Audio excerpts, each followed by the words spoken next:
tiene que sobrevivir, por decirlo también de otra manera, a toda esa transformación hormonal fisiológica que está sufriendo. Ok. Ah, por lo que me di cuenta, creo que va a ser bueno para el siguiente semestre poner algunas imágenes de algo que yo creo que aquí ya se empieza a poner medio excesivo lo que nos pone el capítulo de fisiología del parto, fisiología del embarazo, parto y demás.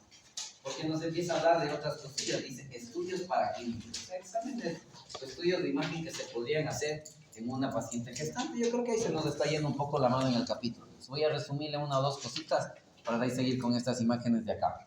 Como podrán haber notado, la primera cosa que describe ahí, por simple lógica, es que la determinación o cuantificación de gonadotropina periódica es como que ese primer dato objetivo que permite identificar que una paciente está gestando. El dato que sugiere que podría haber una gestación es la ausencia de menstruación. No sé si conocen ustedes el término que se usa cuando hay una mujer que deja de menstruar. Listo. Y ustedes aprenderán que hay amenorrea primaria y secundaria. Primaria nunca menstrual. Secundaria, estabas menstruando y dejas de menstruar. Así que estamos hablando aquí de amenorrea secundaria. Generalmente se espera ausencia de 2 periodos, de hecho, una amenorrea secundaria en 2 periodos. Porque puede haber factores por los cuales un primer periodo se altere, se acorte o se omita. Ya una segunda vez, demasiada coincidencia. Y aquí algo que me parece que fue su jefa, aquí me preguntó, si no estoy equivocado, corrige por ahí, y que le llamó la atención, creo que fue usted quien dijo, no, y por estos temas hormonales y demás, es posible que la pareja experimente algunos de estos signos, síntomas que la embarazada presenta. Y la respuesta que yo le dije a la jefa es sí. Y de hecho, usted me ayudó buscando y ese rato yo no me acordaba el nombre, no sé si usted se acuerde. Es francés si no estoy equivocado, no sé si alguien de aquí sepa francés. A veces apareció de que sabe hasta alemán, ¿verdad? Que eso nos ha ayudado un montón. No sé cómo se pronuncia, pero es Couvade. Busquen ahí a alguien que hable francés a que les cuente cómo se pronuncia. Síndrome de Couvade. La explicación medio biológica de esto va por aquí. No sé si cuando ella estuvo presente, alguno de los grupos lo dijo o fue en el otro paralelo cuando usted ya no estuvo. Pero hablaron de eso. Ayer hablaron sus compañeros de música y de influencia en la parte cortical y dentro de eso algunos de los expertas que ellos entrevistaron decían la música despierta emociones y dentro de ese despertar de emociones está el activar el sistema límbico. Y dentro de esto la liberación de una serie de sustancias que ocasionan ciertos cambios en nuestros cuerpos. Más o menos va por ahí. El amor, el cariño, el apego, tiene que ver ahí el sistema límbico. Si en efecto hay cariño, amor, apego por esa pareja y por ese ser que viene dentro de esa pareja, se piensa que, en este caso el Papa, sistema límbico, hipersensible, expresa al máximo, conexión con la parte neuroendocrina, y es que va a tener picos de progesterona y estrógenos, ¿no? Pero sí habría cierta liberación hormonal que le permite sentir ciertas cosas que la pareja también experimenta. Yo a la jefa le conté una infidencia por ahí. Tenía en uno de los embarazos de mi esposo un antojo por los puestos de chocolates que yo me la creí. Y como otro, un sueño increíble. Si hay algo que las embarazadas también suelen tener es, están ahí, ¡tum! Y me pasaba. Llegaba yo a la casa, solo me sentaba, no soy de eso, me sentaba y toro. Tengo fotos de chantaje de eso. Ok, entonces digamos que a mí me pasó en los dos. Con uno en ciertas manifestaciones y con otro con ciertas manifestaciones. No es usual, ¿no? Eso requeriría, hablando desde la parte biológica, un cierto nivel de complicidad y sincronía de sistemas límbicos, si usted quiere, como para que la pareja experimente esas molestias, entre comillas molestias. Que sí hay un sustento biológico de que el XY también puede experimentar algunas de estas cosas, ¿no? Topamos cierto punto. Como está dándose la gestación con cierta carga y exposición hormonal, pues todas las células del feto se están exponiendo a cierta carga hormonal. En su gran mayoría, progesterona y estrógenos. Pero en el XY, a partir de la 7ª semana y hasta la semana 16 más o menos, empieza a aumentar su nivel de testosterona, así que el XY se expone a una pompa de testosterona, con niveles equivalentes a los que tendría después de nacer en la pubertad. Suben los niveles de andrógenos que tienen cierto rol fundamental para la diferenciación del XY y luego empieza a bajar. Su corteza cerebral del XY está expuesta a esa bomba de testosterona en el periodo crítico de desarrollo cortical. Eso en la vida postnatal termina ocasionando algo, que el mismo estímulo no despierta las mismas neuronas. Y hay estudios suficientes de esto. Un bebé llorando, un bebé durmiendo y así, sí despiertan emociones, pero no las mismas en la misma intensidad ni exactamente en las mismas áreas corticales. Hablando de bebés y emociones, eso es lo que hace que, por ejemplo, la XX sí perciba el llanto y alguna cosita por ahí del bebé y se despierte. Y el XY solo se levanta si empieza a sentir cierta sensación de peligro global. La casa se va a caer, porque su instinto, cerebro y evolución está para eso. El XX está para esto otro. Por eso es casi imposible que el XY siente ese tipo de cosas, mientras que el XX es bien difícil que sienta otro tipo de cosas. Conclusión, y de eso voy a hablar con sus compañeros de octavo que vienen a la clase siguiente porque estamos en esos temas. Si entendiéramos eso re bien y lo aceptáramos por fin, no le pediríamos al otro u otra que siente exactamente lo mismo que yo, ni que experimente exactamente lo mismo que yo con el mismo estímulo. Mira esto. Todos ejemplos que hablamos con sus compañeros de octavo y con los de segundo un poco. Por eso la mayoría de XY, aunque no lo comprendan, puede ser feliz y llegar al éxtasis viendo 22 semilluchos pateando un balón. Y como salen ciertos memes por ahí, en ciertos videos de TikTok que alguna vez vi, este año es crucial, compañera, es el mundial. Un es sagrado.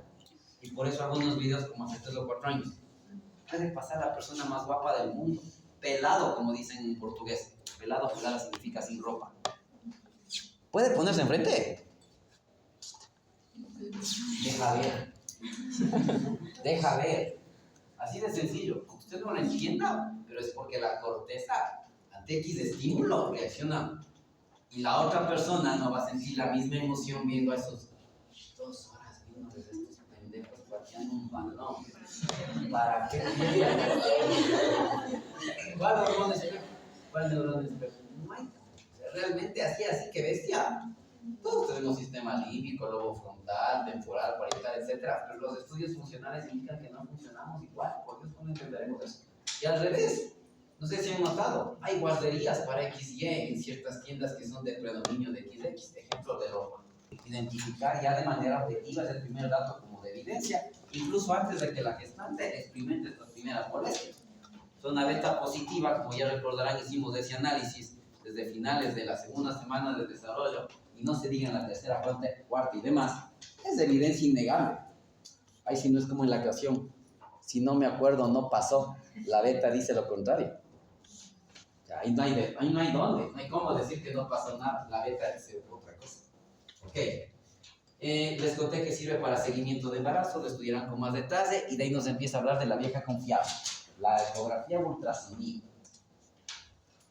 Ustedes aprenderán que por normativa se debería realizar idealmente en cualquier gestación normal al menos 3 ecos en cada trimestre de gestación más o menos, cada uno con una finalidad distinta. Primer trimestre, en esencia, identificar o confirmar la evidencia, digamos que biológica del embarazo. Entre más temprano, menos veré. Entonces, si hice, como se acordarán, hicimos ciertos cálculos también por ahí, 4 semanas y media, 5 desde la última menstruación, podría verse algo, pero serían solo los sacos y alguna cosilla por ahí que sugiere que ahí está el embrión y no verías más. Con algo de suerte, capaz que el corazón latiendo y ahí sí ni a dónde, ¿no? Incluso con nuevas tecnologías que hay ahora, o mejores equipos, por decirlo así, ya si hay mucha suerte, logran registrar hasta los primeros latidos y dibujan ciertas curvas. Pero eso es tener, ¿cómo decirlo?, más fácil sacarse la lotería. Ya se hace una ecografía dentro del primer trimestre, 8, 9, 10 semanas. Y peor si ya le hacen con el objetivo de algo que estuvieran en obstetricia, un tal eco cromosómico, como se le llama, la cosa es distinta. Embrión bien formadito, ya empiezan a ver ciertas estructuras anatómicas, incluso algunas que sugieren la posibilidad de que ese embrión feto tenga alguna malformación. Una de las cosas que se ve o se busca con este eco cromosómico es la posibilidad de trisomías. en esencia la más frecuente 21. Entonces, cositas que los fetos, por ejemplo, podrían tener como alteración, son dos cosas bien claras. En todo feto que va creciendo de manera normal, si hay algo que se ve, son los huesitos nasales, los huesos de la nariz. Pero en los fetos que tienen trisomía 21, no sabemos bien por qué o cómo, estos huesitos nasales no suelen verse cuando tendrían que verse. Entonces, la ausencia de estos huesos nasales en este eco sugiere, ok, este guagua tal vez, tendría trisomía 21. La otra cosa, igual, no sabemos bien exactamente por qué o cómo, pero se ve, es que acá en la nuca hay piel, tal cual. Y en la etapa prenatal, en estas primeras semanas, esa piel está un poquito hinchada, está un poquito engrosada y se tolera hasta cierto tamaño. Ustedes lo aprenderán en su momento. Cuando este pliegue de piel aquí atrás en la nuca, que se ve en esa ecografía de primer trimestre, en este eco cromosómico, está más gruesa de lo que debería, con X valor, es otro dato que sugiere la posibilidad de que el bebé tenga una trisomía 21. Entonces, se confirma que está el bebé, se confirma que está implantado, la presencia de alguna cosa por ahí, ejemplo, un hematoma por si acaso, pero ya como eco cromosómico se ve la posibilidad de que él o la bebé tenga una trisomía ahí, la 21 la más frecuente. Hay otro que es cardiopatía, pero tan chiquito o chiquita no siempre se logra ver.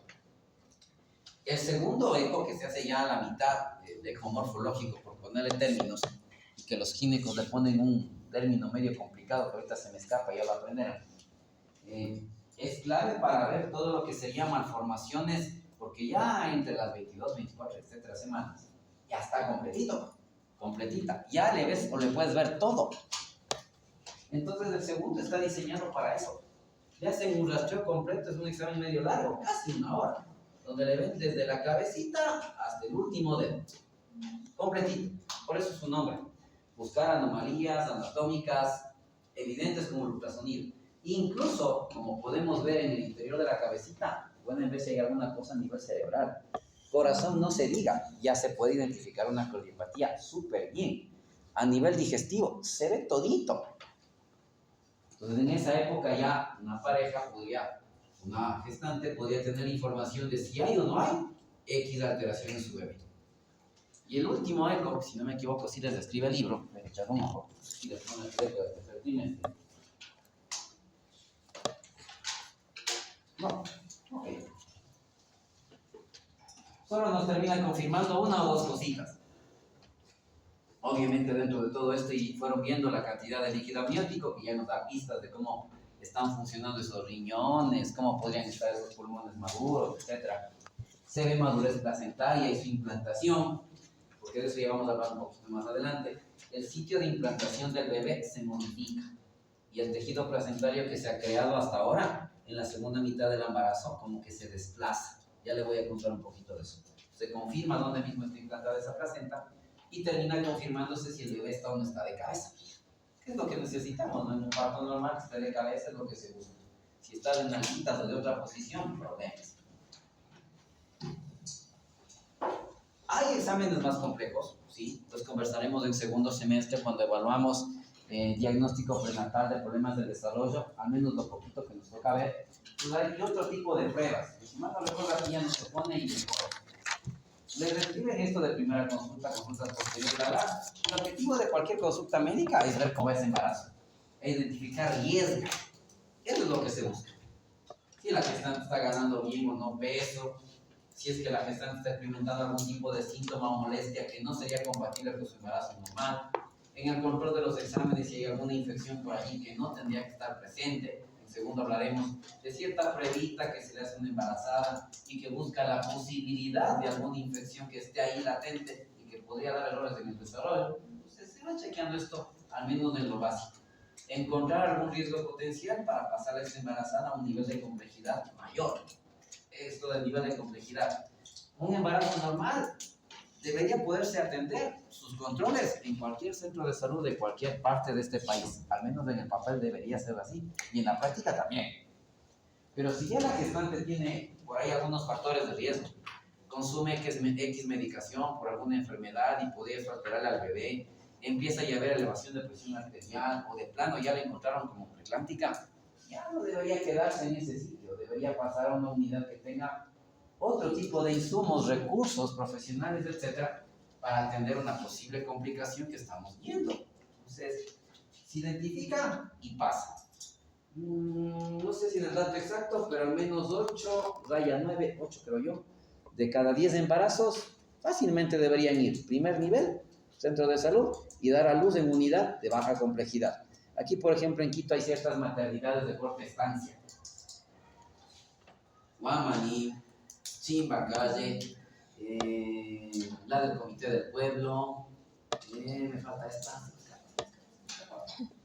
las demás al norte, Carapungo, Calderón, por ahí, en donde estos centros de salud de cierta complejidad, se les conoce como tipo C, tienen esta maternidad de corta estancia. Entonces, una paciente que durante el embarazo no tuvo mayores riesgos, es atendida ahí mismo en sus centros de salud vecinos, llega el momento de dar a luz y puede dar a luz ahí, no habría mayor inconveniente. Se quedan unas horitas, se hace cierto control postparto y chao. Eso debería ser lo común. Pero aquí en el Ecuador no sé cómo decirlo. ¿Cómo decirlo? Eso en cualquier país civilizado se entiende. Ya. España, Suecia, Estados Unidos no. Estados Unidos no es el mejor ejemplo. Algún día lo entenderá bien. Canadá, ese es un mejor ejemplo. Brasil, por citar algunos, Portugal, se me ocurre. Eso es algo común para la gente. Aquí, ¿qué quieren para dar a luz? Y peor ahora con redes sociales, que algo comentaron sus compañeros ayer. Casi que un streaming en vivo. Y necesitas escenario. O sea, ¿cómo voy a presentar mi nacimiento en un cuartito así nomás, entre comillas? Tiene que ser por todo lo alto. O sea, la sala, los equipos, los astronautas disfrazados. Eso sería para el embarazo y el parto complicado. La mater, donde deberían estar las pacientes complicadas.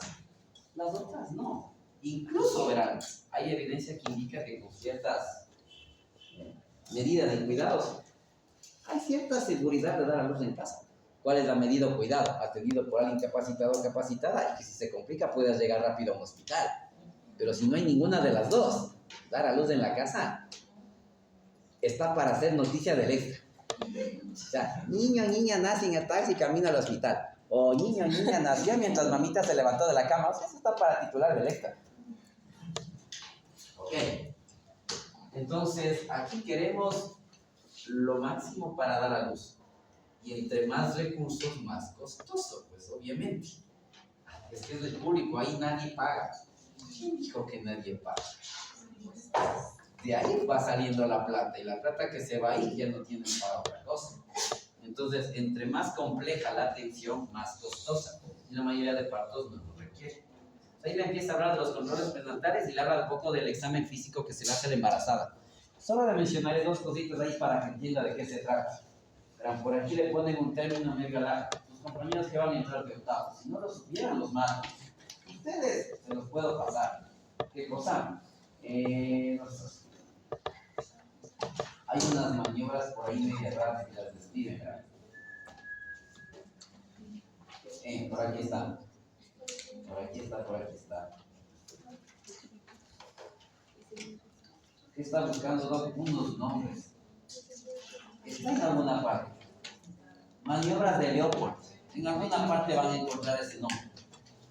Son una serie de, como dice su nombre, poner la manito en la barriga de la gestante y viendo algunas cosas. De qué lado está la espaldita, si derecho o izquierdo, si está de cabeza, si no está de cabeza. De unos términos que me va a escuchar y que usted necesito que los vaya aprendiendo poco a poco, porque ya los vamos a empezar a revisar. Unos términos que están a partir de la página 500, lo de las maniobras de Leopold. ¿En qué página, señorita Ayala?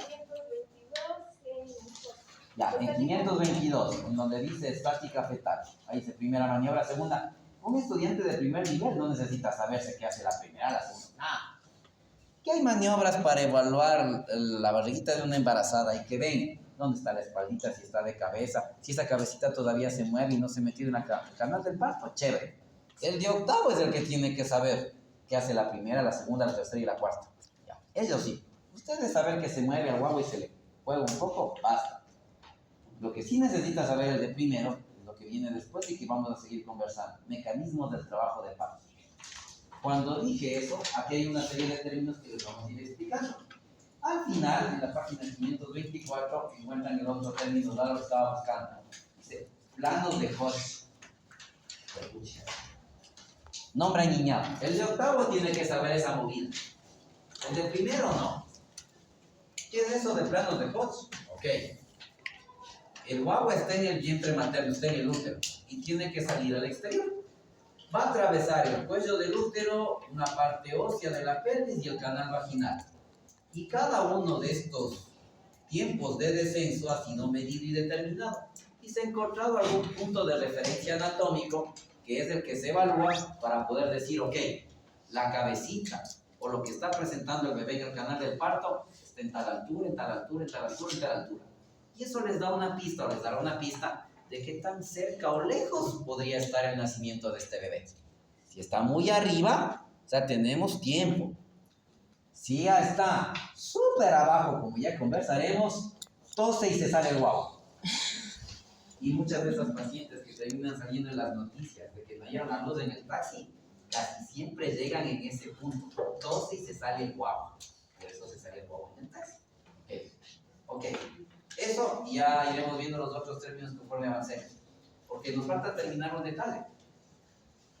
Uno que tiene que ver un poco con el seminario y otro que es la parte de inmunología de la gestación, que es previo a lo que es parto como tal. Le dije que la implantación como que se mueve. A ver, ya sabemos que el sitio predilecto para que un guagua se implante por el polo embrionario a nivel uterino era en el fondo. En el fondo y generalmente en la cara de atrás, en un área que es más o menos todo esto de aquí. Pero a veces, por A, B, de esa razón, no se implanta aquí. A veces lo hace por acá, a veces lo hace por acá, y donde ya se empieza a poner complicado, cada vez más cerca del cuello del útero. Entre más cerca esté del cuello del útero, más cerca esté el desastre. Y no se diga si se implantó en las trompas uterinas, que de eso no nos vamos a referir ahora. Me voy a referir a este detalle. Entonces el término que van a encontrar es inserciones o placentas de inserción baja. Entiéndase por todas aquellas que no están en el fondo del útero, como se espera. El punto de referencia para esto es el orificio cervical interno. Tengo mi cervix, parte interna, parte externa, y según cuán lejos o cerca esté del orificio cervical interno, se pone peor la cosa. Okay. En este que ven acá, se nota que ya es un feto bien grandecito, ¿no? Tiene sus 30 y tantas, y vemos una placenta de inserción baja. Pero una placenta de inserción baja que incluso cubre el cuello del útero, como verán, hasta ya se empieza a fugar sangre. Ese es el término que ustedes escuchan muchas veces de placentas previas. Probablemente lo hayan escuchado y con el tiempo lo estudiarán con mucho detalle. Ahorita no vamos a entrar al detalle de la placenta previa per se. Inserción baja y dentro de eso las placentas previas. Otros términos que por ahí me van a contar. Placenta marginal. Muy cerca de ese orificio cervical interno. Y algo de esto me contarán en el seminario. ¿A qué me refería con que cambia? A ver, el tejido del útero es un poco más elástico.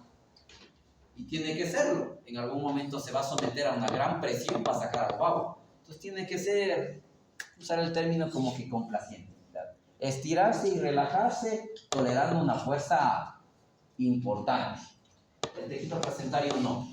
Como lo van a sentir en sus manos cuando tengamos este laboratorio, el tejido placentario es rígido, es duro. Entonces tenemos un tejido rígido aquí, con un tejido que es un poco más elástico por fuera. El útero va creciendo por el tema hormonal que ya conversamos. ¿Qué se ve a veces? Antes de las 20 semanas, una placenta podría estar insertándose aquí abajo. Porque el guagua se insertó por ahí abajo. Y uno dice, ok, placenta de inserción baja. Pero te quedas expectante, porque conforme va creciendo el útero en las siguientes semanas, a veces esta placenta se quedó ahí, pero el tejido uterino como que se fue para abajo y da la ilusión de que la placenta subió un chance. Entonces ya no es tan baja como cuando vimos al principio. Ya lo va a ver, el diagnóstico de placenta previa es de la segunda mitad del embarazo, no es del inicio, es de la segunda parte. A eso me refería con que este tejido es más rígido y el otro es un poco más elástico. Esto va creciendo, creciendo, y pareciera como que la placenta, wow, se movió. Y a veces al revés, ¿verdad? Está ahí. Y uno dice, ok, estás más abajo de lo que debería. Veamos qué pasa. Y la puerca placenta se fue para abajo. Y ya se imaginará los problemas que uno puede experimentar con una placenta así. En esta de la imagen, si estoy cubriendo el orificio cervical interno, sáquele al bobo. Ni de chiste. Y ahí viene el riesgo. Recuerden que aquí está todo el espacio intervelloso. La sangre de mami está intercambiándose. El mínimo esfuerzo, por ser exagerado, podría ocasionar que esa sangre... Y por eso cuando los colegas de gineco ven una placenta previa sangrada, dicen, ok, problemas. Porque lo único que podría permitir que este guagua siga vivo es que nazca. Si es que eso se da con un bebé prematuro o prematura, ya se imaginan el lío en el que estamos metidos. Así que por eso a la placenta de este tipo, ustedes verán que le mandan a la embarazada que esté ahí. Que no le maten tiras, que no suba gradas, cuidado te me caes, no harás de esfuerzo, porque hasta la mínima tos podría ocasionar que esa vaina sangre. Y si ya a veces se abre la llave, no suele cerrarse. Y es una emergencia y ok, tienes que nacer boba porque si no te vas a morir. Ya me contaron un poquito más de ese detalle. Y con esto de implantación entra lo que empiezan a encontrar en flores, en esa parte de inmunología durante la gestación. Una primera cosa que encuentran allí, que tiene que ver con implantación, es hay que limitar la invasión del sincitio, necesariamente. Tiene un tejido súper invasor. Podría llegar tranquilamente hasta los vecinos si no le ponemos un freno. Y ahí es donde describen un poco estas cosas. Póngalo un poquito con cuidado, ¿no? Que el sincitio trofoblasto, y más que el sincitio, ciertas células que se han descubierto allí, que están por ahí, parecen semejarse o tienen cierta semejanza a lo que serían las células de un cáncer. Usted va a aprender cuando esté estudiando patología y después oncología, que en esencia estas células malignas, al final de cuentas, tienen un poder de invasión terrible y reemplazan tejidos normales, sanos, por un tejido no sano, no fisiológico, no funcional. Se ha visto ahí en cercanía con el sincitio trofoblasto, de hecho por encimita, unas células que se conocen como células trofoblásticas extravellosas. Eso significan esas tres letras, TEB. Célula trofoblástica extravellosa. Por extravellosa ya se imaginarán, ¿no? Extra por fuera de la vellosidad. Y que son o parecen ser las que guían este proceso de invasión del sincitio. Interesante, ¿no? Y en ese proceso de invasión se liberan algunas cosas, o suceden algunas cosas. Se liberan factores moleculares. Depende mucho de la interacción que hay ligando-receptor, posiblemente entre estas células y la adhesiva, que es donde se está implantando. Depende mucho de cómo los componentes de la matriz, se desbarató, de cómo los componentes de la matriz extracelular potencian o frenan a estas células en particular. Hay que irle frenando un poco. Cuando hay algo que nos está haciendo daño, ¿quién tiene que prenderse? El sistema inmunológico no. Que así funcionara el sistema inmunológico en las relaciones tóxicas. Pero tristemente el sistema inmunológico no reconoce al cuerpo extraño maligno. Ay, qué desgracia. ¿Por qué dirá eso? Estoy un poco preocupado, les soy honesto. Tengo una corazonada que no se me quita, de que este semestre va a haber epidemia de corazones partidos. No sé por qué. El semestre anterior ya le conté, fueron 5.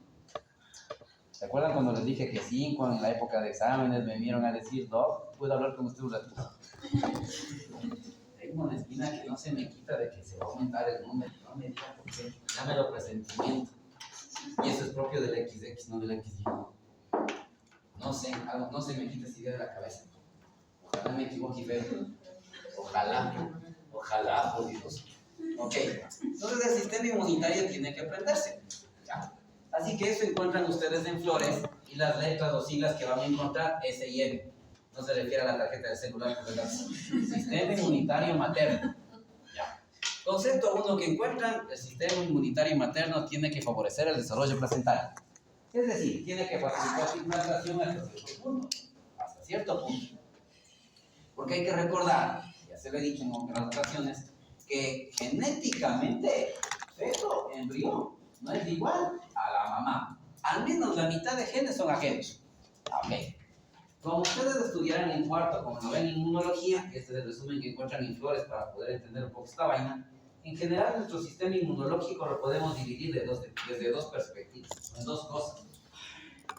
Ya de molde, ya por ser seres humanos, por haber sobrevivido a ni sé cuántas pandemias a lo largo de la historia, el ser humano ha transmitido esa memoria inmunológica a las siguientes generaciones. Entonces, nuestro sistema inmunológico viene como que precargado para poder contrarrestar o responder de cierta forma, a veces muy rudimentario o elemental, entre comillas, ante cualquier agresión. Uno tiene un sistema inmunitario innato, general. Como ven ahí, no es una respuesta específica. Ejemplo muy simple que alguna vez se me ocurrió. Usted escucha, Dios no quiera, sonidos en la noche en donde usted vive. Luz apagada porque no quieres avisar al enemigo. Ya aprendiste y duermes al lado con un bat. Solo ves la sombra, agarras el bat y le pegas como piñata. O sea, no hay de otra. Le pegaste, te defendiste sin saber quién era. Ok. Hay una respuesta, como ustedes verán, mediada muchísimo por las células presentadoras de antígenos, fagocitosis, etc. Unas sustancias que se conocen como complemento. Recién les vi a unas de estas alumnas repasando el complemento aquí afuera. Son unas moléculas C3, C4, C5, etc. que lo único que hacen es potenciar la respuesta inmunológica, para resumirles el cuento, hacer más fuerte esto.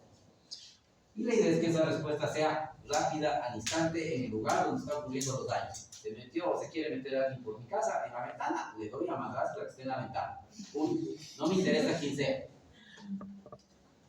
La inmunidad adaptativa o específica es de aprendizaje.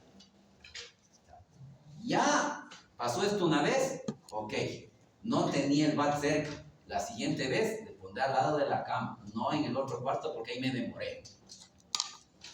Le da una gripe, ok, no es que hay inmunidad eterna para la gripe, pero lo que usted sí va a notar es que ahora que es más grande y le cuenta o le pregunta a usted, perdón, a su mamá, papá, etc., ya no tiene tantas gripes como cuando era guagua. Si le preguntan, ha de decir, no, uy, si vos vivías enferma, mija. Ahora ya te agarra una de vez en cuando, porque el cuerpo ha estado en contacto con estos bichos durante todos estos años, y ahora la próxima vez que les ven, como que ya les prenden, aunque alguno por ahí haga de las suyas y le tumbe un poco, pero ya no tanto como a un guagua de 2 o 3 años, que tranquilamente podría tener algunos cuadros respiratorios virales. Ya aprendió y se reviene de mejor forma, tanto con células específicas que ya reconocen al bicho y dicen, yo tengo que darle con el bat. O sea, vos no tienes buena puntería, yo le doy, y liberando ciertas sustancias que le neutralicen más rápido. Todo eso, y ahí viene el problema, hablando de un feto embrión, se prendería el momento que este sistema inmunológico lo detecte, y eso es gravísimo. Si se prende, adiós embarazo, no existiría. Esto tiene que mediarse. Y aquí vienen algunas cosas. En el sistema inmunitario materno, dentro de esta regulación del sistema inmunitario materno, hay cosas obvias hormonales que le regulan, que le modifican y que no tiene la gestante solo cuando esté embarazada. La gonadotropina periódica humana parece mediar la respuesta inmunitaria que tiene el ser humano. Corticoides en general, en todos nosotros puede pasar, pero el nivel de producción de estas sustancias en la gestación cambia un poco. Por lo general, estos ustedes aprenderán son inhibidores de la respuesta inmunológica. La progesterona y el bendito lactógeno placentario también son sustancias que se están liberando y en este caso disminuyen la respuesta inmunológica. Le atontan al sistema inmune. Y algunas otras moléculas empiezan a actuar disminuyendo la respuesta inmunológica. ¿Se les ocurre por qué? Para decirlo en términos sencillos, para no matar al bebé. Porque si la respuesta inmunológica se prendiera como debería prenderse, jodidos cualquiera de nosotros en el vientre materno. Tengo que ir frenando. tengo que ir frenando. Y ahí es donde aparece una lista, bastante de esto encuentran en Flores, alguna cosita mencionar que hagan. Las últimas que ven en negrito son de otro texto, pero complementan todo esto. Es en donde se ha ido descubriendo algunas cosas y Flores les dice clarito. Lo que aquí usted va a leer es lo que se conoce al momento de publicación de ese libro. Sin embargo, no es todo lo que debería estar ocurriendo para controlar esa invasión excesiva de la placenta y tolerar la implantación de este nuevo ser humano en la gestante. Así que todavía hay mucho por conocer al respecto. Primer concepto que les lanza y que aquí se empieza a poner clave, eso de hacer vocabulario. Dos palabras. Injerto. ¿Qué es un injerto? Hay hasta el pan injerto, ¿no? Sí. ¿Cómo es el pan injerto? ¿El pan? Sí, el dulce ya, pero. Medio dulce, digamos. Se le ve una cosa y de otro color, ¿no? Y creo que esa cosa es la que es más dulce, de hecho, no sé. Pero ya. Se ve el pan con su masa original, por decirlo así, y se ve como que le hubieran puesto una masa de otro hecho. Como ella dice, poner un tejido de algún lugar o de algún organismo de otro individuo en X y Z lugar. Primera cosa. Aquí se jodió. ¿Qué tan será semialogénico? Tienen ahora con que uno estaba frito. Si no traías el diccionario médico, que era como otro libro más, estabas muerto.